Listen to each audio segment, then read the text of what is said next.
Now, as it's Wednesday, it's time for our weekly look at what women have been saying about other women in the papers this week in our feature, It's a Woman's World. First up, journalist Ruby Warrington wrote in the Sunday Times Style magazine about the recent phenomenon of divorce parties. Yes. Apparently, women across the country have been getting together to toast being newly single after a failed marriage and to usher in a happier, brighter future. One woman revealed how she wore silk black undies she'd embroidered with "just divorced" at one such party. But do we think the notion of a divorce party is in slightly bad taste? Oh, it's absolutely fantastic, isn't it? What a brilliant idea, Joe! Yes, even said Joe then. No, I think, no, I'm going to get divorced at the end of this year. Are you? Yes, I am. And I certainly will have the biggest divorce party ever. And I think I damn well deserve it as well for what I've been through. And I think really, for me, I think for somebody like me, it's sort of... everything's gone, you know, he's gone, everything's gone, don't want him back, oh, don't want him back, he's gone. And now this is me, I've moved on, this is my future, you know what I mean? And I think having it, I'd like to theme it though. Oh, would you? Yes, I'd like to theme it somehow. What would your theme be? I'm just sort of, I don't quite know how to theme it, we'll have to have a talk about it, but I'd like it themed so everybody came in the same thing, you know what I mean? What, sort of like bring a lawyer? Yeah. Yes. Good, Miss B.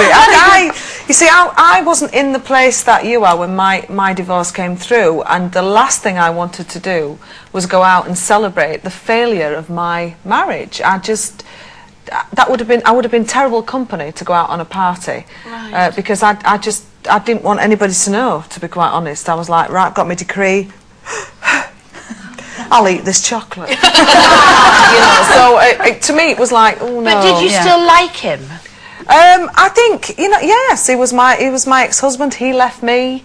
I didn't want to celebrate. No cause for celebration for you. No. So for me it was a sad time. Yeah. Whereas your way... It's a very happy time. Yeah, it's a very... When you, because we, your beloved friends, have been urging you to make that final step, haven't we, for quite a long time. So when you do finally do it, oh, we will have such a party. Such a party. We will. We really will. How about you, Rachel? Well, I'm not divorced yet, but separated, and I will have a party, but it won't be a divorce party because I get on very well with my ex. We have a very good relationship, and I'll be very sad that it's actually drawing a line. Not that I want him back, but but I will be sad. So mine will be more. That's over. This is a celebration of the next stage of my life, and that's what my party would be, which would be a celebration of what's to come. Like a coming out party. Oh, indeed, of sorts.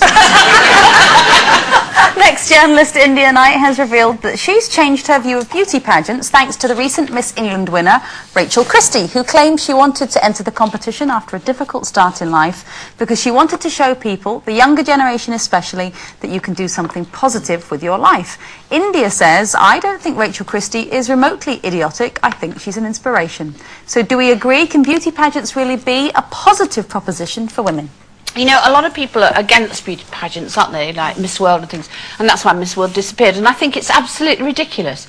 I mean, I think we all enjoyed it, didn't we? I can't see what was wrong with Miss World. I didn't like them. Didn't you like it? But I just think, why are you taking it so seriously? It's a beauty pageant. I mean, what is wrong with that? Nothing, is there? No, I think it's a lovely idea. I didn't like the idea of sort of, particularly young women, sort of being judged purely on their bodies and their beauty. I just thought that's like kind of sent the wrong message out to women. But I don't think it is that, Jackie. You see, I think that's taking it too seriously. It was a whole entertainment show. They're not being judged on their intellect. But they did. They changed it, didn't they? Yeah, in the 80s or whenever it was, to make it much more about what you want out of life. Oh, world peace. Well, yeah, clearly, which was the stock on. Isn't it better than the girls who are on front of magazines nowadays with nothing on and scantily clad? That's true. That's do you know what I mean? Yep. Sooner them do that than aspire to somebody on the front of a magazine of that sort. I agree with you there, but it's not something I would... I mean, my daughter's only 2, but it's not something that I'd be disappointed if she wanted to go in for beauty competitions. Yeah, I feel the same. Mine's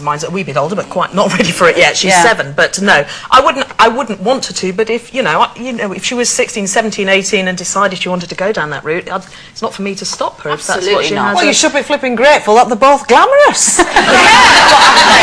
I mean, if your daughters wanted to go for a beauty contest, that means they're absolutely stunningly looking. Unless they're deluded. Yeah. as a Miss Bamston Beach, previous winner. Yes. There you go. No, wrong with brains. Didn't stop me. It didn't do you any harm. It didn't, love. No. Absolutely right. Finally, in the Daily Mail this week, journalist Liz Jones has written about her frustration at the new breed of modern mums who she claims are disrespectful to women without kids.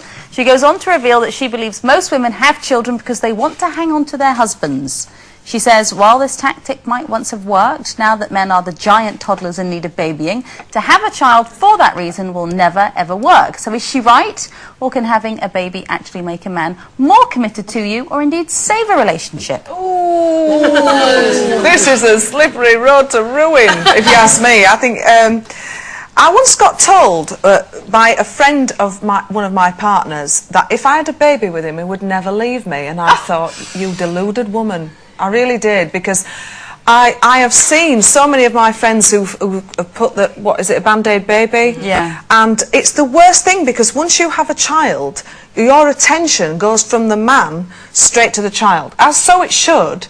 So you have got no time for the man for the first maybe 2 years anyway. So if it's on a slippery road anyway... Oh, yeah, I think you're absolutely right. I think if your relationship's in any way sort of flawed, seriously, or you're on a kind of rocky ground, if you think a baby is going to fix it, obviously you've never had a baby.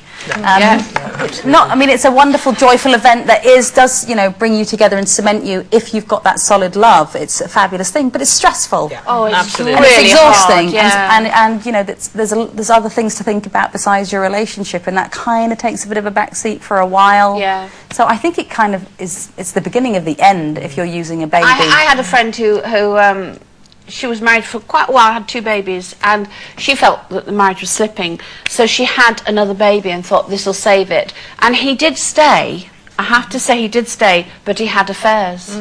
And then she found out and they broke up anyway. And that was one of the saddest things I ever witnessed. I mean, when I had Keeley, I have to say, it took me 8 years, all my attention went to her. And I did ignore my husband. And that is wrong. I'm not saying it's wrong. That is wrong. But she became such the love of my life.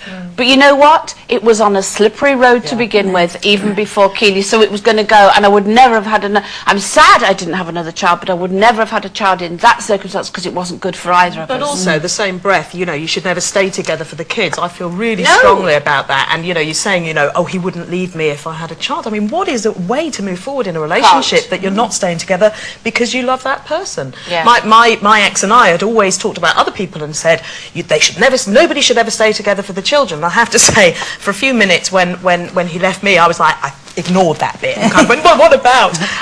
But then I came to my senses and realised actually it wasn't right and it wasn't to be, and you know, we're happier because of that. So On the other hand, don't have them. Yes, Jane. Yeah. She's right. Works for me. Remember, if you want to catch up with